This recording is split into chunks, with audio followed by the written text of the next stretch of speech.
Welcome to our channel. Today we how to withdraw an Apple Cash to bank account step by step clearly. Open the Wallet app on your iPhone. Tap on your Apple Cash card. Select the three dots in the upper right corner. Choose the option that says Transfer to Bank.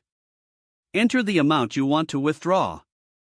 Tap on Next after entering the amount. Select your bank account from the list.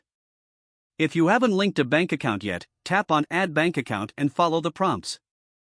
Select the transfer speed, instant or 1 to 3 business days.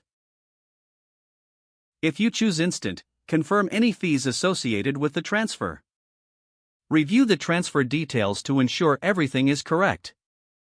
Tap on Transfer to complete the process. You will receive a confirmation notification once the transfer is initiated. Check your bank account to confirm the funds have been deposited. If the page does not load, refresh the browser or try again in a private or incognito window. Make sure you are using the correct email address, then retype it carefully to avoid small typos. If your password is not accepted, use the reset option and create a new strong password you can remember. Check your spam folder for verification or security emails, then complete any requested confirmation steps. Enable two-factor authentication if available to improve account security and reduce unauthorized access risk. After signing in, review your profile details so your contact information and settings are accurate and current. If you see an error message, note it down and try again after restarting your device and internet connection. Log out when you finish, especially on shared devices, to keep your account and payment information secure.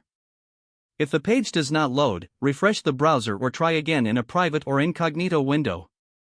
Make sure you are using the correct email address, then retype it carefully to avoid small typos. If your password is not accepted, use the reset option and create a new strong password you can remember. Check your spam folder for verification or security emails, then complete any requested confirmation steps. Enable two-factor authentication if available to improve account security and reduce unauthorized access risk. After signing in, review your profile details so your contact information and settings are accurate and current. If you see an error message, note it down and try again after restarting your device and internet connection. Don't forget to like this video and subscribe to our channel for more step-by-step tech guides.